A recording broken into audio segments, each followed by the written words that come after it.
Some DLTs are based on proof of work.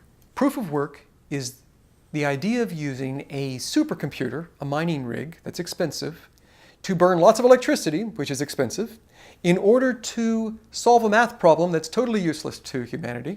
But the purpose is to slow you down so that at slower intervals, a miner will solve the problem and be able to add a new block to the chain. And so the blocks come in slowly.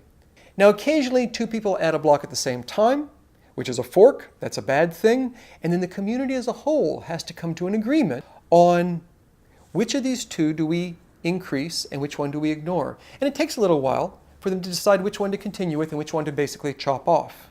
Because it takes a while, we need to make sure they don't start forking too fast. If you forked too fast, you wouldn't be able to chop them off as fast as they're appearing.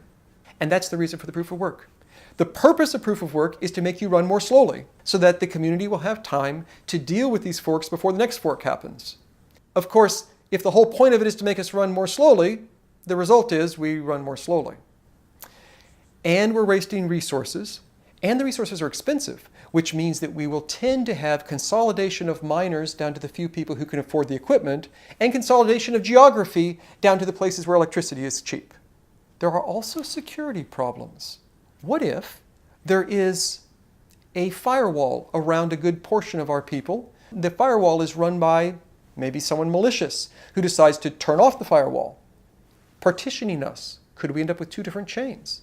Or maliciously manipulates the firewall, turning it on and off in some disruptive way, or letting some packets through and not others. Could we end up with different consensus on each side, 6 confirmations on each side, and then a double spin wouldn't be caught? Or what about fairness? What if you're trying to do something like a stock market where the ordering of the transactions matters? Well, with proof of work, whatever miner puts the transactions in that block can put them in any order that they want, and they can leave some out if they want. And maybe you could bribe them to leave out your rival's transactions. So we don't really have fairness of ordering or fairness of access or even fairness of timestamps. The miner puts a timestamp on the block, but maybe they're lying, or maybe their clock is wrong. You don't really have the whole community weighing in on what time the timestamps should be.